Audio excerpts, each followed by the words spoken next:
Welcome to the Wild Hope Rising podcast. We're your hosts, Sunny Kane and Tammy Clotton, and we're so glad you stopped by. We want to help you be wildly you, and believe it or not, you're already her. We invite you to gather around the table with us. We'll help you move through your wilderness season, no matter how you got here. So lean in, let's ignite your purpose and discover what you're made of. Buckle up, my friend. It's time for Wild Hope. Okay, girls, well, welcome back to the podcast. We are so excited to introduce our guest today. We are huddled up with a woman by the name of Natalie Runion. Today's interview feels like a God moment, and we had just a moment before we hit record to be able to tell Natalie what she has meant to both Tammy and I. This felt like when she said yes, ladies, you got to know, this was one of those moments we felt like God was saying, I see you, Tammy and Sunny. And it felt like a little God wink, and that's because Natalie has ministered to both of us in really hard seasons. And I'll just speak for myself here first. Her Instagram and this ministry of the little black boxes, which she'll get to tell you about a little later, it made me feel really seen and known in a season where I had gone from being a pastor in ministry to being outside the walls of church. And those little black boxes helped me to feel seen and known and defended and fought for in a season. And it was tremendously healing. And so getting to sit here today and share her with you ladies is a gift. And so that's why she means so much to me. How about you, Tammy? And for me, Natalie, we have something in common. I am a preacher's kid turned pastor. And so, and I am a pastor, whether I have it as a title from the church or not. That's just who God made me to be. And so your Instagram, your messages, your podcast, everything have just really spoke to me about owning that calling in my life. And those black boxes were very grounding to me when I was in transition and needing to walk away from a church family that I was serving and do something different. And so it was very timely. And there were so many that I was just like, oh, and that, yes, she sees me. God sees me. And so I'm just so incredibly grateful that you have courageously stepped into that ministry, even though I know it must be really hard sometimes. So thank you so much. Well, thank you both for having me. And I was telling them before we got started, there's so many times that the enemy just wants me to think like, oh, this is an old message. Nobody cares about this anymore. Move on. And it's these stories that just keep me showing up every day and just continuing to engage with the church. So thank you for encouraging me right out of the gate this morning. Yes. And we just want to acknowledge that sometimes carrying the kind of messages that you carry, we know there's a cost. It's not just some Instagram influencer type thing. We know there is a cost and there is a weight to it. And so we are committed to praying for you through this because you have ministered to us. But we know the price of ministry. But ladies, for you, just getting to know her, you got to hear what she means to us. But Natalie is a speaker and she is a pastor. She's also an author who isn't afraid to talk about tough issues. And you see this in her books that are on the bestsellers list for a reason. Raised to Stay, The House That Jesus Built. And she has a new one that just came out that we're here to talk about today. But she is also the creator of the Raised to Stay community. But Natalie, outside the bio, help us to get to know you a bit. Tell us the story of Natalie Runion. Well, I was raised in the Midwest in Cincinnati, Ohio. My dad was a Church of God Pentecostal preacher. That was really where I grew up, was in a household where we lived in church parsonages, which, if you don't know what that is, it's the house that's like on the church property. Spent all of my summers at church camps and really had a dream of going to a Christian college and becoming a youth pastor. I also had other dreams, like I wanted to be a news lady. I wanted to be an actress. Like there was also these parts of me, a writer. I felt kind of like the Dora the Explorer of like, growing up. I wanted to be a little bit of everything. And my parents got really hurt by the church my senior year of high school, and it changed my entire trajectory. I was kind of like, Lord, if these are your people, like, I'm not signing up for this. Like, why would I go to Bible college if I'm just going to have this happen to me? So I ended up at a public university in Ohio, majored in science. I was pretty much a physical education major with some exercise physiology and kinesiology in there. And I got involved with a ministry called Campus Crusade for Christ. And something beautiful happened in that 5 years, and that I learned how to evangelize. I had been in this very Holy Spirit encounter kind of an upbringing with lots of good music and lots of chills and, wanting to feel things. And suddenly I'm at an academic environment that was very cerebral, and people were looking at me like, well, you believe in this Jesus, why? And I learned how to not only fight for my faith, but to engage with non-believers and atheists and people that weren't like me, and really learn why I believed in who Jesus was. And that became addicting. I tell people all the time, if you're bored in your Christian walk, it's because you're not doing it right. Like, evangelism will put a fire in you. And the minute that I started seeing people say yes to Jesus, I knew I'm not called to just be a pastor's kid. Like, I want this. I graduated, ended up being a worship leader by weekend, gym teacher by week. And for 10 years, I was bivocational, and spent my time in small churches of all denominations, learning how to really be in the grind with church staff. Making gas money some weeks. I had my girls. I've been married to my husband now for almost 19 years. We have 2 daughters who are 17 and 13, and just really now raising my own pastor's kids, raising us up as a family, and really hoping for our girls that they encounter this God who saves, not just a God who wants us to do things for them. And so in 2019, I was in a pretty hard ministry season, and the Lord trusted me to start writing on social media about being raised to stay, that even when we watch our friends walk away, even when we want to walk away, that the goal is to remain with Jesus. And so I started writing these black boxes with white writing, not expecting anything to come from it. And as a result, 6 years later, we have this robust community of over 200,000 stayers who are saying, yeah, we wrestle with God's people, but we're going to stay with Jesus. And that's really been the heart of the ministry.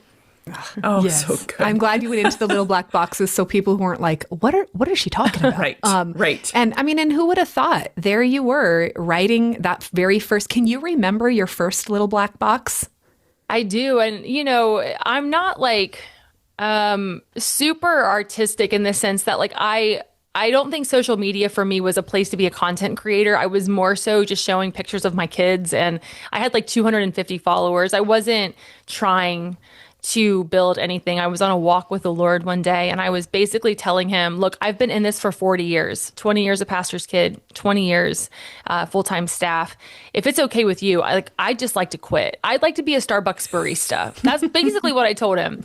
And I said, I think 40 years is a good holy number to tap out. And what was wild about that conversation with him is I'm sobbing on the sidewalk in Colorado Springs, and I just felt in my spirit this phrase, raised to stay. I can't explain it any other way. I don't know how to say it to non-church people, because like when I say I heard a phrase, like that sounds really like mystical and magical, but I knew I didn't make it up. Yeah. Like I didn't have a marketing team with me.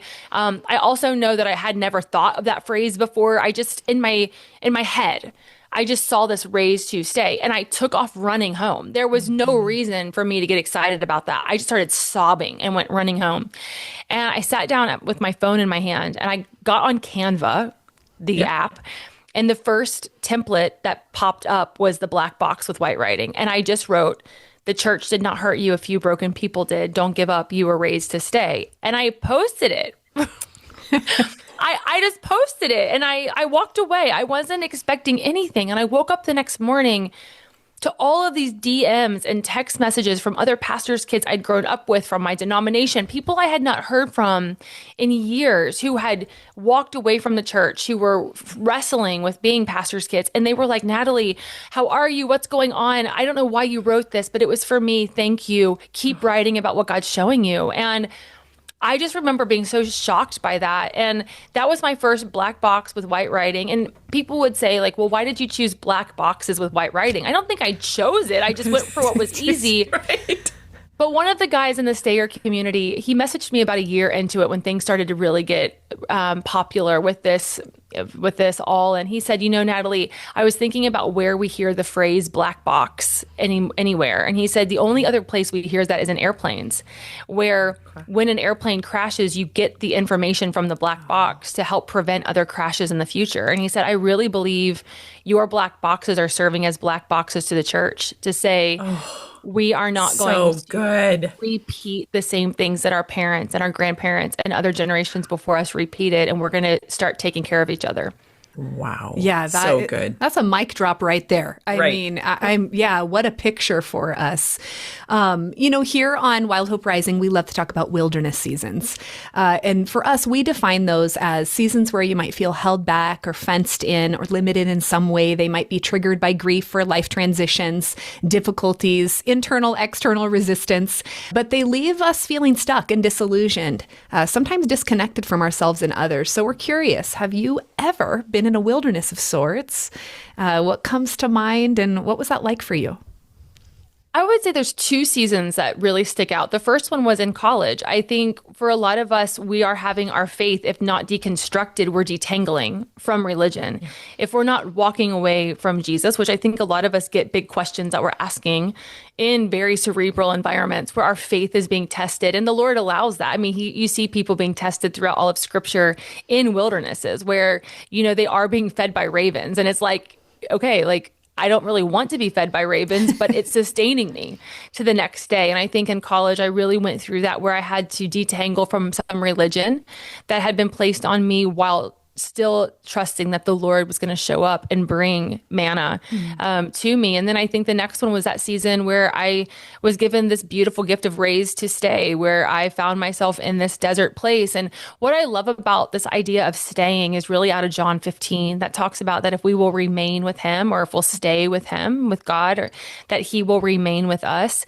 and that we will not be taken off that vine. And as a result of staying or remaining with him, good fruit is produced. And what was really surprising to me is that even in this wilderness season where I was being spiritually abused, where I was feeling forgotten, not wanted, where I was feeling like bait and switched by the Lord, if I'm honest, that there was still good fruit being produced even in the desert, even in the wasteland, as some of us would call it, because when you're connected to Jesus, when you stay with him, he can produce good fruit even in the most hostile conditions. And I think a lot of us uproot and pull ourselves off the vine out of self-preservation. And I had to really learn in that season that if I wanted to keep producing good fruit, I could still wrestle with God's people, but I had to stay with Jesus. Yeah. So you're not saying that sometimes leaving the church is being pulled off the vine. Right. Sometimes you have to leave a church to stay with Jesus. Yeah. And the church may disagree. Pastors might disagree. Right. And I've had those conversations. As a pastor's kid, look, I will defend pastors and churches all day long, but there are some situations where a church can be bad for us, or a leadership team isn't good for us, or the Lord's inviting us out. We can leave churches and nothing be wrong. Sometimes we have to go so we can stay. And I think there's freedom in that God gives us free will to do that, but he also invites us into family wherever we are. So we're not in gangs. Like, we can leave a place and we shouldn't be held hostage or made to feel guilty. But I also think there's a difference between leaving and going. And there is a difference in that. Leaving sometimes can be because we're bitter, offended, we didn't get what we wanted, but going is an invitation to a new season. And the only way you can grab hold of the new is to let go of the old. Ugh, that's so good. That'll preach. Yeah, that will. And I would say that when I left, I felt like I was leaving. I mean, I felt like I was going, but I might have been leaving. And then you learn in the midst of that, like, part of me was leaving, part of me had resentment, part of me was so frustrated that people, we're not here to talk about that, but for being people. For being people. But then at the end of the day, it was an invitation into something new. I just didn't really like the new, because it was costly. So. Yeah, and I think people do a really good job, too, of making us feel guilty for obedience. Oh, yeah. And, we have to know that we know that we know that we hear the voice of the Lord in these decisions. Because, look, here's the truth. Even if we make a wrong decision, God is still kind. And he will still protect and provide. And he isn't up there angry at us. There might be some detours if we take the wrong direction. But he's not like going to smite us because we left a place too soon or we stayed too long or whatever the situation. But this is where that wise counsel and mentorship and discipleship and really praying and seeking the Lord for next steps, so that when we do go, that even if the enemy is there to kind of be giving us the guilt trip or people, or even when we have to acknowledge our own weaknesses and say, you know what, I was harboring some offense there, that we can repent as we're running. We can work on our, the manna can rise as we're running, and we can see the goodness of the Lord in the land of the living, even when we make decisions that might have been in the flesh a little bit. Well, today we're really here to talk about, and I said to Tammy, it's going to be really hard for me to just talk about her new book that I loved so much, because she poured so much into me in the whole spiritual abuse, church hurt category. But we do know this common ground for women is really important. Our community is needing this talk. And that is confronting the lies that keep us from authentic, supportive friendships with other women. And you just wrote a book, I Don't Even Like Women, and Other Lies That Get in the Way of Sacred Sisterhood. And that's really what we want to talk about today. Yeah. So, Natalie, I heard a little bird told me that you don't like women. Is this true? I think I've been reformed in the process. There was a time that I said this with great passion. I probably said it for most of my 20s. 30s, actually. And, trust me, when you bring a book title like this to your publisher, they're not excited about that. They were like, we can't publish this book. And I'm like, well, I'm not writing a women's book unless we have the hard conversations, because a lot of church hurt has happened at the hands of women.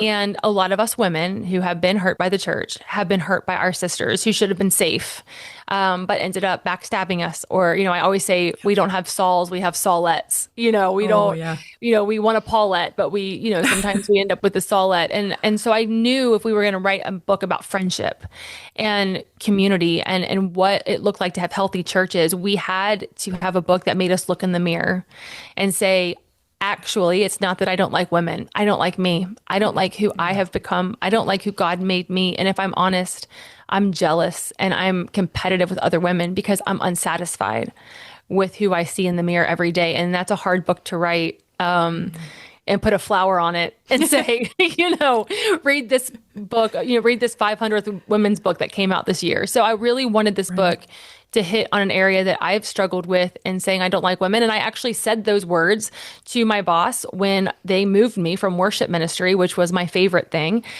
without even asking me if I wanted it. They moved me to becoming a women's pastor over 8 congregations of a church. And I literally screamed in the office, I don't even like women. Like, why would you do this to me? And it was interesting over those 4 years how the Lord not only changed my heart towards women, but actually used those women to pastor me, because that's what he does. So, yeah.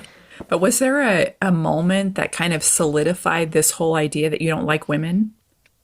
I think growing up, I think it starts for all of us. I can't really say for me there was like one defining moment, but I just feel that for a lot of us, it started on the playground. It started in dance class. It started in sports. It started in church. I mean, any time that we felt rejected by another woman because we didn't look like them, sound like them, have the same financials, or, whatever, it goes back to who gets invited to spring break, who gets invited to birthday parties, who's in the gossip chain of information, who can afford the right outfits and who can have the best hair. I think it goes back so far that there's probably not a moment that any of us could say, this is when I decided I didn't like women. It was kind of this culmination of women not being safe or being gossips or being catty, and then us becoming self-preservationists because we didn't know how to protect ourselves from it happening. And so as we get older, we have kids, we start jobs, it's easier to just isolate than to try and get hurt again. And I think for the church,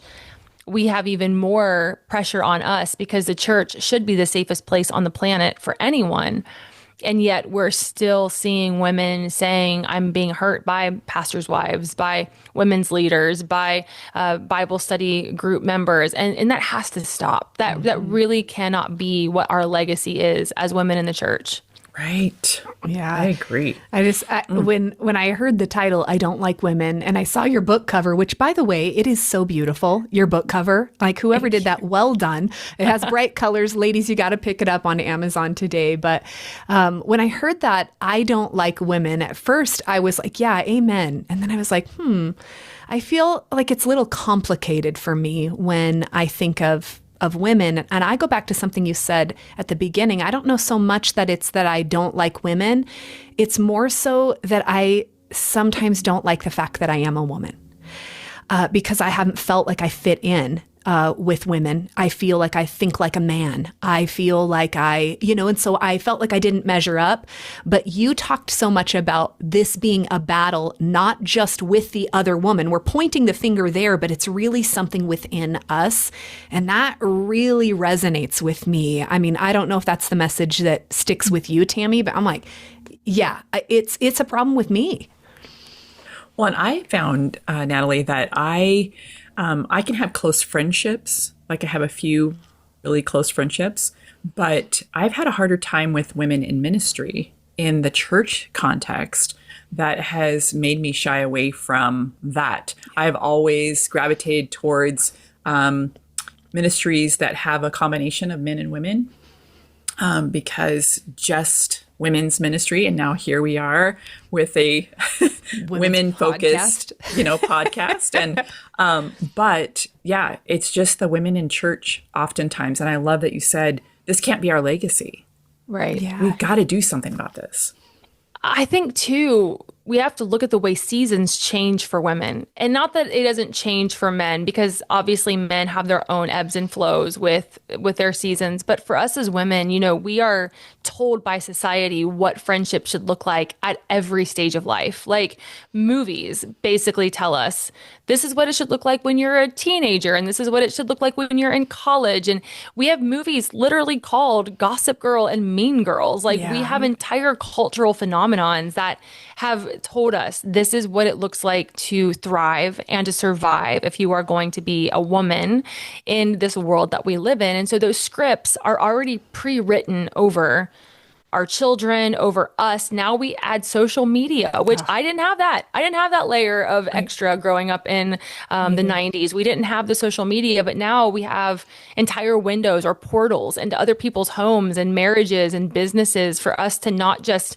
compare who's around us, like in our neighborhoods or even in our churches, but now we're looking into perfect strangers' homes and we're like, I want what they have. And this becomes now an us and them mentality. So you're right. When we look at, like, I might be safer talking to my neighbor because I know that there's no skin in the game with that. I'm not going to get super emotional with my neighbor. I may not be super transparent. It's a very transactional. I see them on a pretty summer morning. Our kids are playing together, but there's really no emotional investment in that. But the minute that I'm sitting in a small group and I'm sharing about my marriage, or I'm sharing about my prodigal or a cancer diagnosis, and then I get wind that somebody has chosen to use that as the topic of lunch with another group of women whom I have no relationship with. They just wanted to feel important. So they shared this.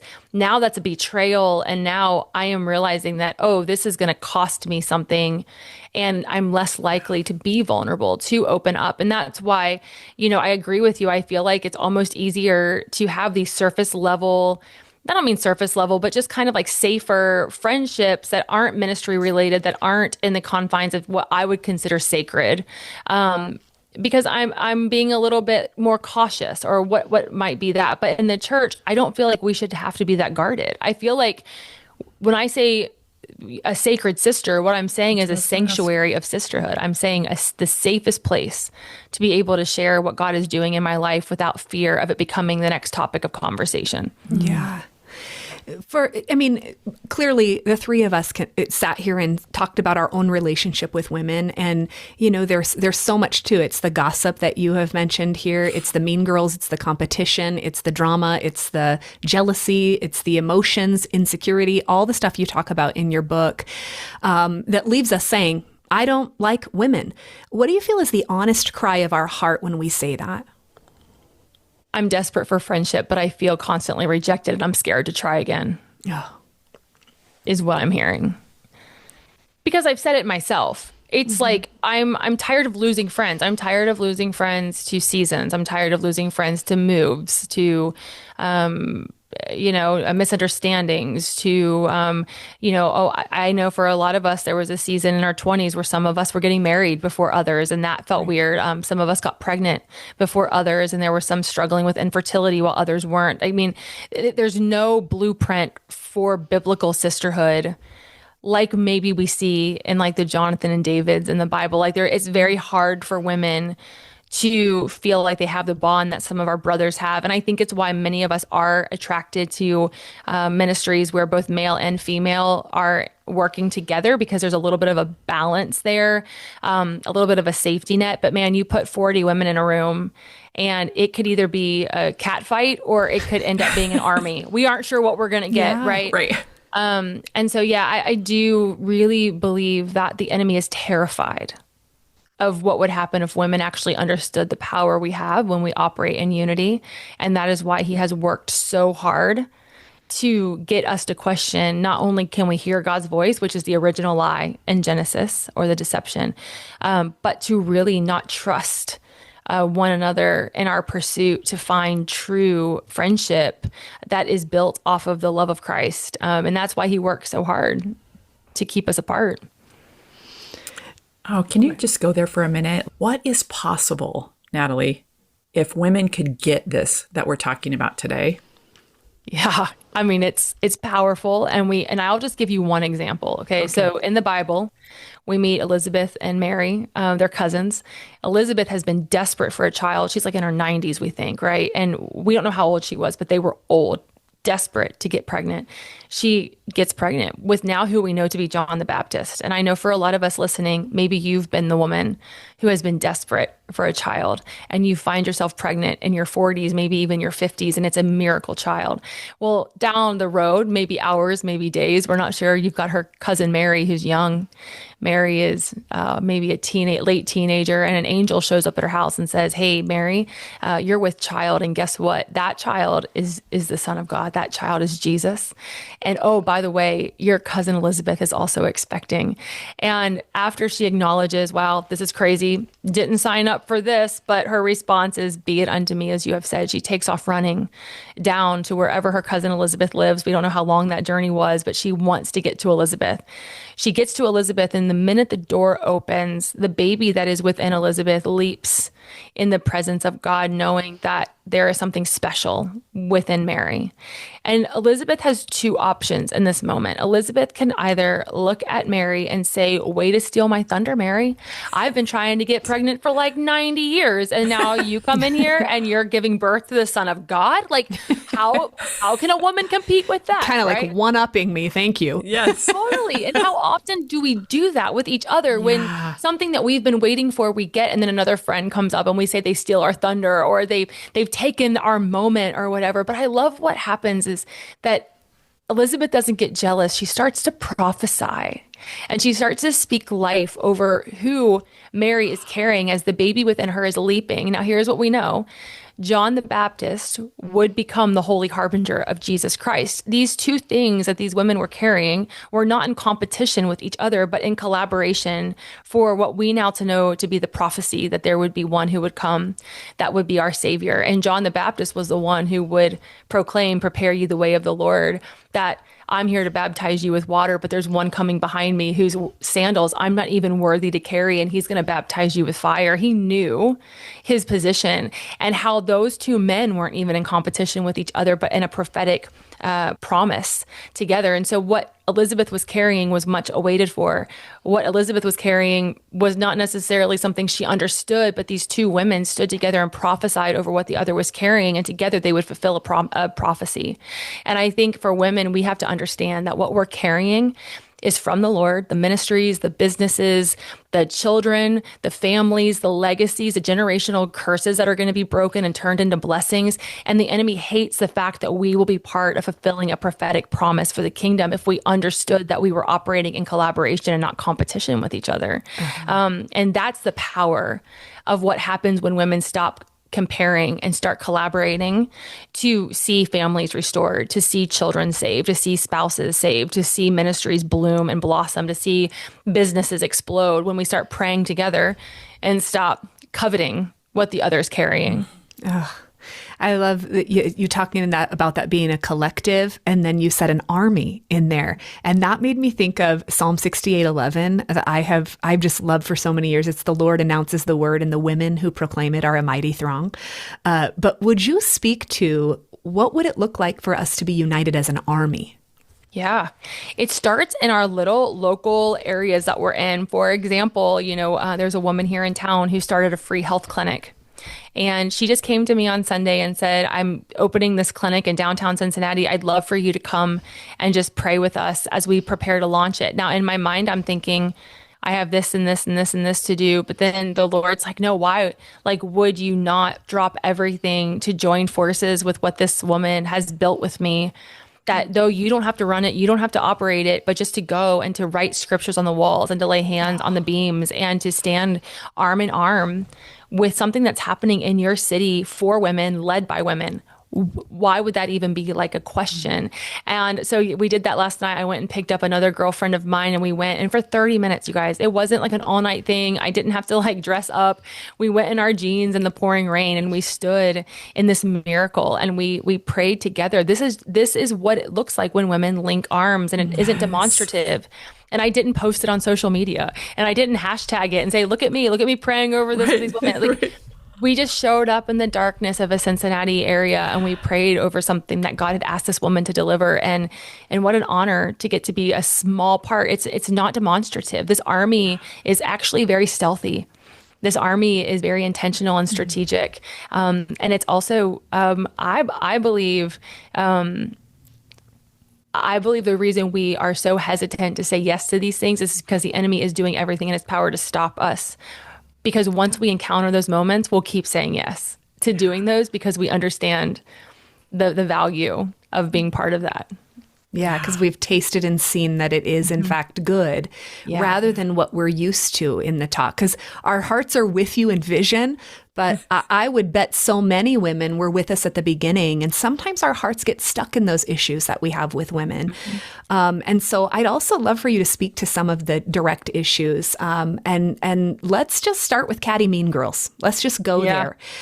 You said in your book, I loved this. You said, if you're mean first, nobody can be mean to you. And if you're popular today, nobody can hurt you. And unfortunately, that sounds like childhood behavior, but do you think it's still driving us as adults?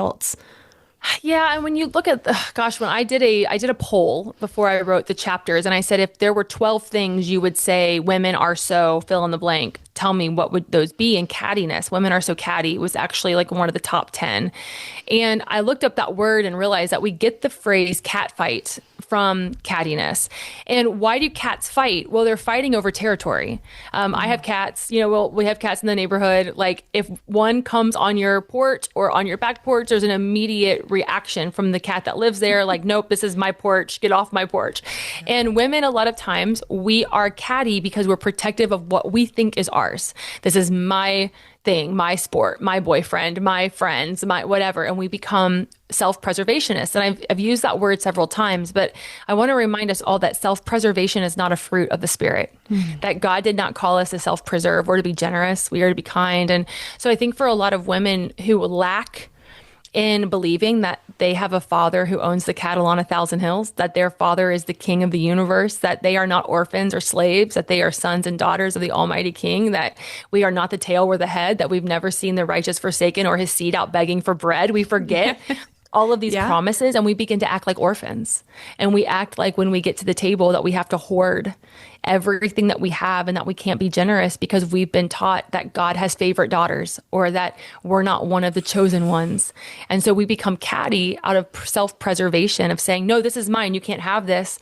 When I think a lot of us as women are bored because we aren't generous, and we're mean because we're not generous, and we're gossips because we don't believe that God is who he says that he is and that he will provide every need according to his riches and glory. And so that's where I think that cattiness comes out, is actually out of a spirit of lack.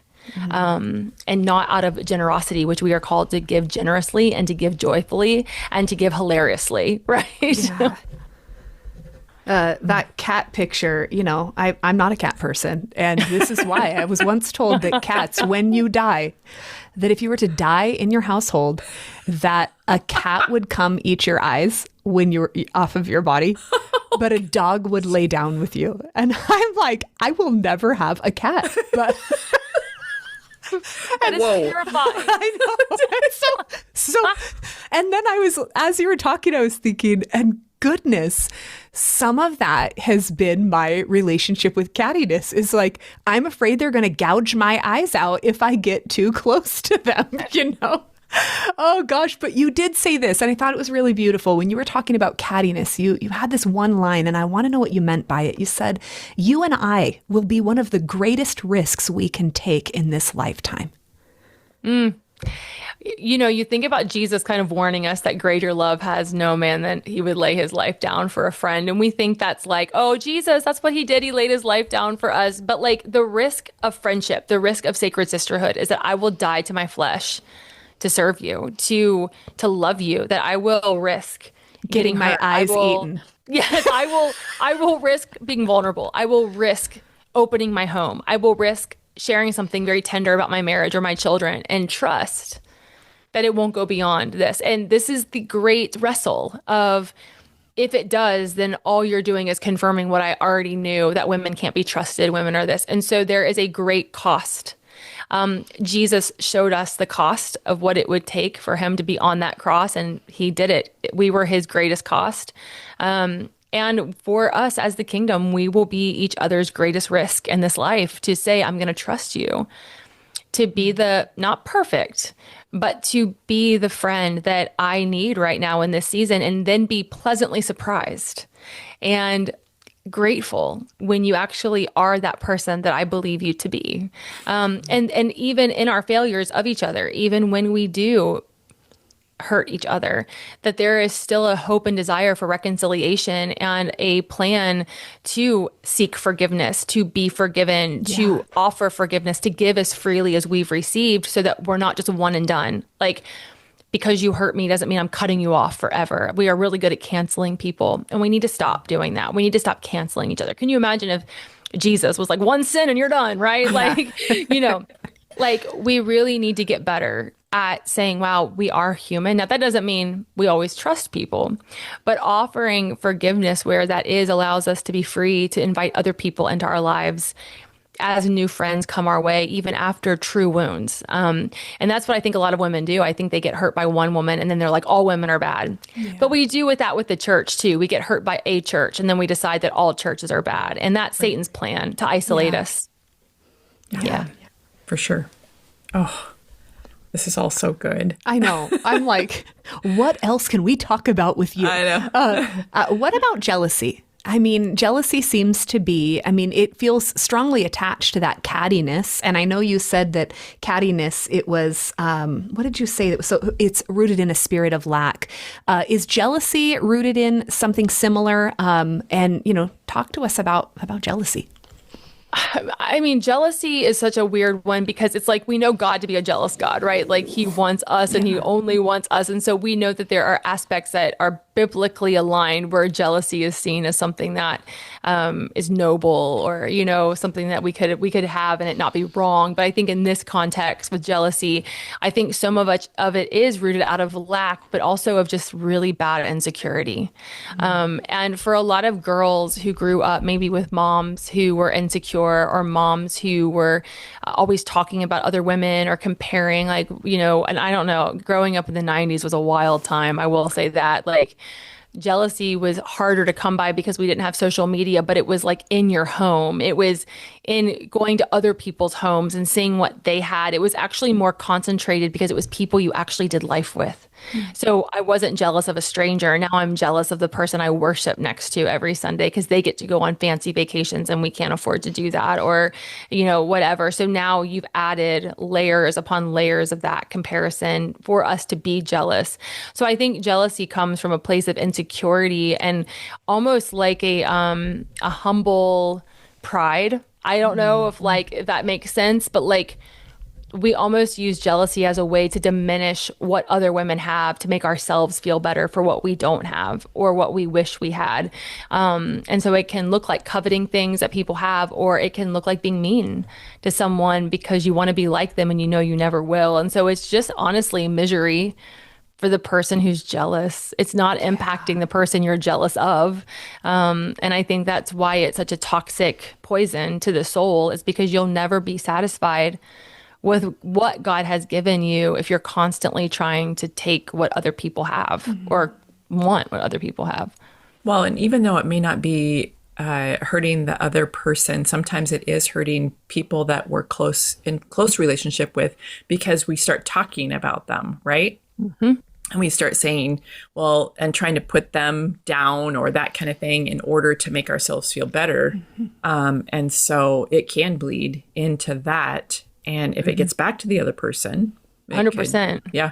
And women, like, we tend to be verbal processors. I don't want to clump us all into the same category, but we do tend to use our words to try to either get people to understand what we're saying, or worse, to bring them onto our side about something. And so our spouses suffer, our kids suffer. I know, just going through my church hurt situations, my poor husband probably needed a therapist after just, 6 years of me talking about, how hard it was, because I was using him as a sounding board. And I think this is why women get told we're too emotional, that we talk too much, that we don't have emotional regulation, or whatever that might be, that we really do need to understand that there's a reason why we get these reputations, and it's because we do oftentimes lack self-control, in our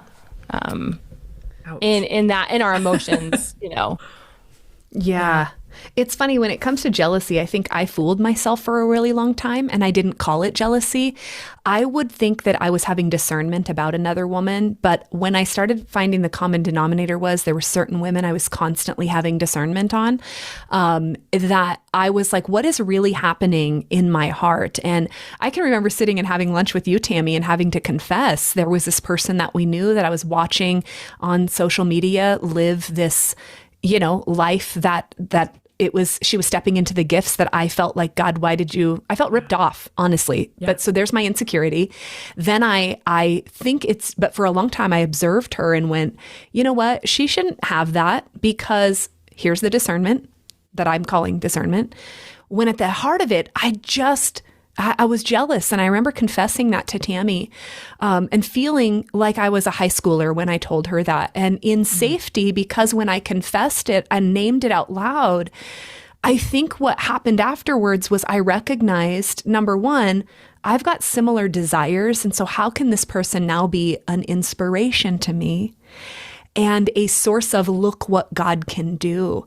And so anyways, jealousy and I have a complicated relationship. Well, and to go with the discernment piece, like the discernment for women, like we are naturally very discerning. And I remember hearing somebody say that we have to remember that it's really important for us to know the difference between discernment and suspicion. Mm. And that suspicion is just discernment masked by fear. So when I say that I'm being discerning, but really I'm being suspicious because I'm fearful that this person will get something that I want, or that they will end up in a position that I want, or in a relationship that I want. So I become now suspicious of all women in the guise of discernment, because that just sounds more spiritual, right? Yeah. Exactly. I know. I always say, people are wanting to be spiritual Susie, but it turns out it's just me wanting to be her.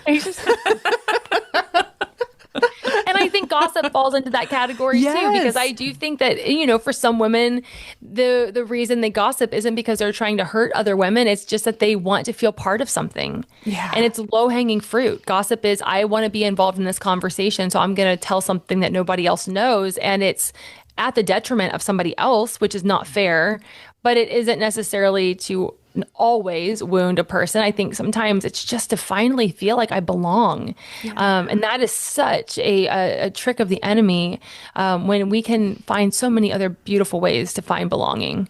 Oh, yeah.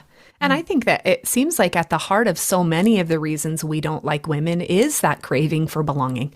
I mean, it seems at the heart of so many of these. I did love this quote. You said, "We're all a little drama and a little queen sometimes." I'm like, I need that in my office, because Because we imagine that being out there of they're all drama. But usually if you can spot it, you probably create it sometimes as well. Oh, 100%. And the reason that it aggravates you is because, like, you know that in your most fallen state, you would be that way too. Like, I know a drama queen because I was one, and I could still definitely be one without some good self-regulation training and emotional IQ training. And, I always tell women, like, get good emotional IQ training because, especially for those of us who work in lots of environments with men or with other women, this emotional IQ, which if you've never heard of it, there's like a whole book and you can take a test and it's a whole thing where you find out like, what are my levels of self-regulation? What are my levels of self-evaluation? Like where am I lacking so that when I'm being a drama queen, I don't even know I'm being a drama queen because it's been so put in my DNA since I was a kid. I'm actually stressing people out because I'm always in drama, or I'm always demanding to be seen as special, or I don't ever listen well. I always have to talk over people, or whatever that might be. I think we go in with behaviors that we know that we're taught by our families, by our environments, and then we go into a work or a ministry environment and suddenly we're being told we're too much, we're too loud, or we're being not invited into things. And it's because we haven't learned how to self-regulate. And to honestly put away some of those fleshly tendencies that are from the fallen, broken, sinful nature and really operate in the fruits of the Spirit, which take a lot of self-control to do. Yeah. That's emotional. Well, thankfully, we have Holy Spirit to help us with that, right? 100%. And this emotional IQ training, so you got that through a book. Are there other ways that you feel like women can develop that? I think biblical counseling is a great way too to really like sit down with a professional that is HIPAA, bound by HIPAA, not to share your stuff, and to say, this is how I reacted to this, and everybody's acting like I'm the villain. Tell me, like, did I not handle this well? Like, let other people speak into your life. But man, you've got to want to change to have somebody look at you and say, yes, you're the problem. I mean, as the great theologian Taylor Swift said, it's hi, me, I'm the problem, it's me. It's like, you have to, and there's a quote in that song. I joke about Taylor Swift, but she's a great lyricist. She wrote in that song about, she says, I'll stare directly at the sun, but never in a mirror. Like, we would rather stare at something that could blind us before we would look in the mirror and say, search my heart, oh Lord, like, where am I the problem? And that's hard for a lot of women who have grown up being criticized and grown up with critical parents or women who didn't support them, to look in the mirror and say, I could possibly be the problem is kind of a last resort. So I do think that having a good biblical counselor with obviously discipleship and mentorship in your job or in ministry, but doing something like, I know for me, I started a new ministry job. I didn't realize how I was coming across. I grew up in the ministry. I was kind of a bulldozer. I'm 5'9". I'm a brunette. I already kind of command a room because I have a big mouth. And I didn't realize when I walked into rooms, I was terrifying introverts. I was literally steamrolling them just to get decisions made. And they put me with a guy at the church who was kind of like a guru in this area. He had his PhD and he had a group of us and he would sit us down and we went through this together. And I was like, wow, like I am a lot. And I don't want to be that way, but I also don't want to not be who God made me to be. So Lord, like, help me find this balance where I'm not being who you made me to be, but I'm also not hurting people just saying this is the way that I am. Right. What do you feel like in all of this? I mean, clearly we could keep talking about different things, the common ground that we as women have with other women. But if you were to say some of the top things that you have heard in women who get better at pressing into those authentic friendships with other women that we all care about, what are some of the top things that we should be looking at within ourselves? And maybe some of the steps that we should take to put ourselves out there with other women? Well, the number one thing that I hear, and it's fun because I just did a panel at a big church up in Colorado and they were sharing some of the things that they've been doing. And the number one thing was that they put themselves back out there to get into community. So whatever was happening in their area, whether it was a MOPS group or it was a women's Bible study or it was a women's ministry at a church, going back into the environment that scared them was actually the thing that they regretted least. They were like, I'm so glad that I went in because I made one friend. And that's what the thing is like, we're not 10 anymore. We don't need a harem of friends. Like, we just need one or two women that are our ride or dies, where they're the people we're calling. Those are the people that we're going to, send funny memes to. Those are the people we might go on a weekend trip with, but not necessary, right?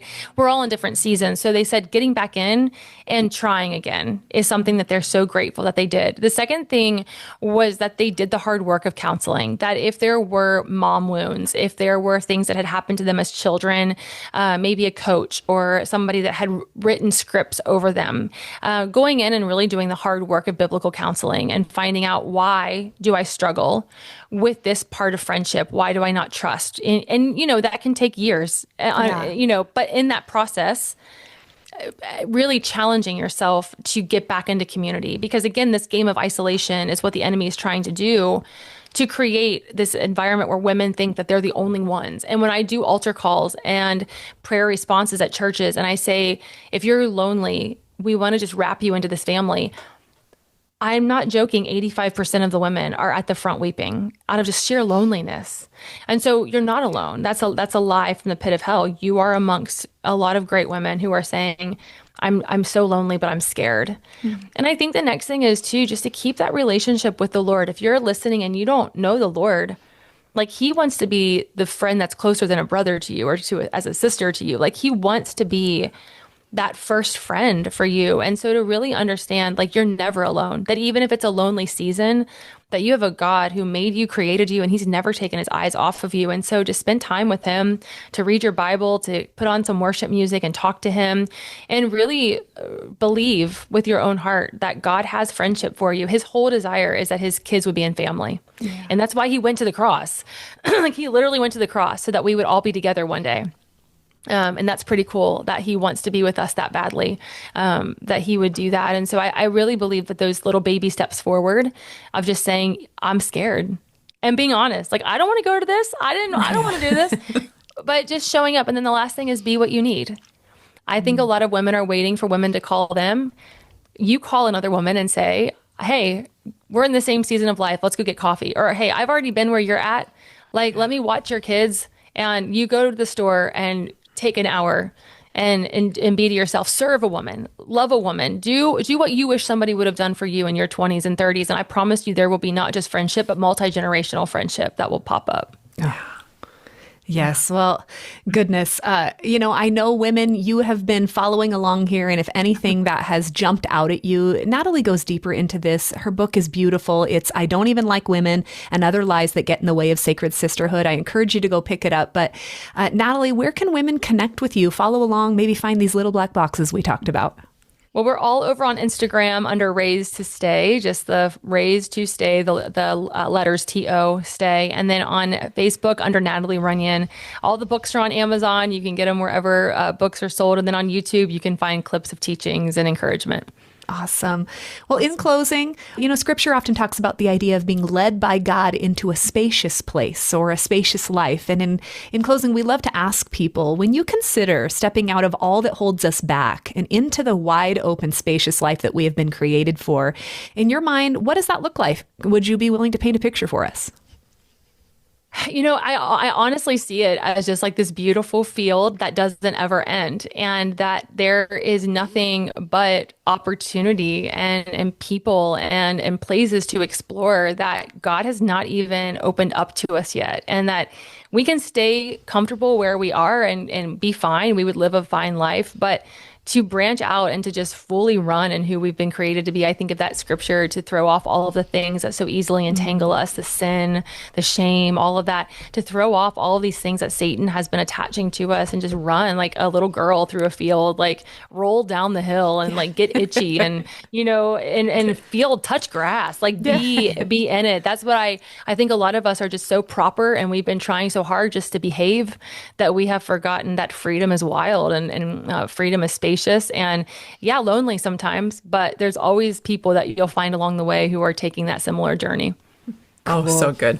Well, thank you so much for being with us, for pouring into our Wild Hope Rising chicas, our wilderness women.